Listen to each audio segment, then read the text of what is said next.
The plight of the African woman has always been at the fore of international debate.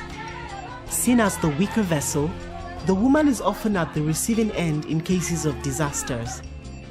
In addition to grappling with poverty, disease, illiteracy, and lack, most women are wives, mothers, homemakers, and sometimes breadwinners.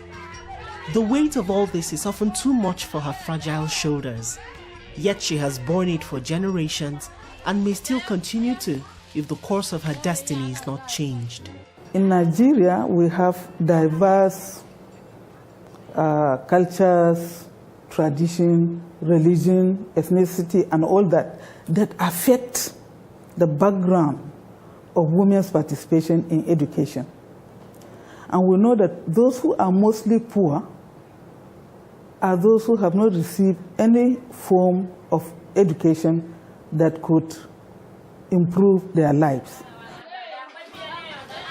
When poverty is associated with women, we'll see that the indicators show that the education, there's a lot of inequality among the two genders. Reading and writing are skills that many people do without even a thought and take for granted. But for Tabitha Ibrahim and Asabe Josiah, it's a dream that seemed as far as the stars. When I was a child, I imagined my father would put me in school and I would become a teacher. When he couldn't, I worked on the farm and soon got married off. Farm work is all I've done all my life. My parents could not send me to school because there was no money. So I helped them on the farm till I was old enough to get married. I wondered if this was all I would do all my life. According to the 2013 UNESCO literacy data, out of the over 700 million illiterate adults in the world, almost 500 million are women.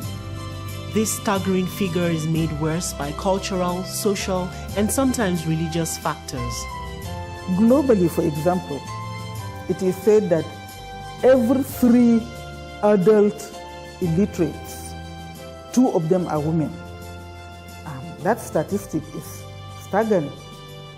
So if 2 out of 3 illiterates are women, definitely these 2 will culminate into the population of poor people. Adetayo Irinle is the executive director of Tabitha Cumi Foundation, a non-governmental organization that is passionate about empowering women and girls, lifting them from the throes of poverty to fulfilling destinies. This she does by partnering with the government to run adult literacy classes located in 3 hard-to-reach areas in Abuja, Nigeria. We have a very large percentage of women and girls that are illiterate. Many have not had any kind of education at all. Some started and had to drop out because of early marriages, teenage pregnancies, poverty, sometimes ill health. The women need to go to school. The women need to have some kind of education. They need to, this is like presenting to them a second chance. When a woman is educated, her perception of things is different from that of a woman that is not educated. She would desire health care, even if she can't afford it. She'll be a better mother to her children. She'll be a better woman in the society. She'll be able to contribute to the upkeep of the home. She will have a means of livelihood that will make life better for all of you. While a woman who is uneducated doesn't really care. An educated woman can make better choices about her sexuality. Josephine Daniel was only 14 when she became pregnant. Still a child herself and now with a baby to take care of, her chances at a bright future looked rather grim. When I was pregnant, I did not happy because I missed my school. In addition to the adult literacy classes, Tabitha Cumi Foundation runs a girls' club for adolescents. They are not only encouraged to go to school and do well, but they are also taught practical life skills. Adult education and non-formal education should be given some priority, because invariably when this group of people are educated, they bring in a certain amount of income into the economy. They contribute to the economy of the country. If deliberate efforts are not taken by government to provide funding through non-formal education, it may take much longer time to eradicate illiteracy. The National Commission for Mass Literacy in Nigeria is trying to change the notion that formal education is the only path to literacy. This they do through adult literacy classes in different centers. When you go to any zonal office in the FCT, the zonal office for the mass literacy, you can get all these facilities there and you can enroll. Registration is free. You will learn to read and write there if you were not educated. So we provide the second chance in education there. The most recent project that has focused on girls and women is the UNESCO and Procter & Gamble project on empowering girls and women in literacy and skills development through the use of ICTs, that is, using radio, television, and mobile applications, so that women and girls will have better access to education, and they can carry these devices even in their kitchens while they are cooking for their family. And this project that I spoke about is targeting 60,000 girls and women in 3 years. A woman's chances of getting a better job and earning more are often hinged on her literacy levels.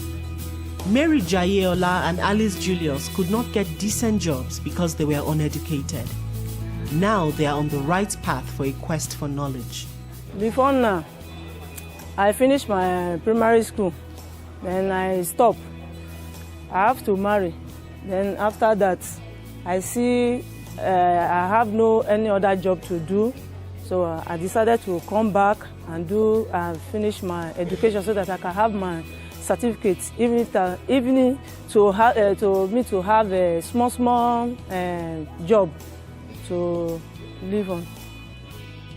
I always imagine that I will be a nurse, but because of lack of education, that is wrong.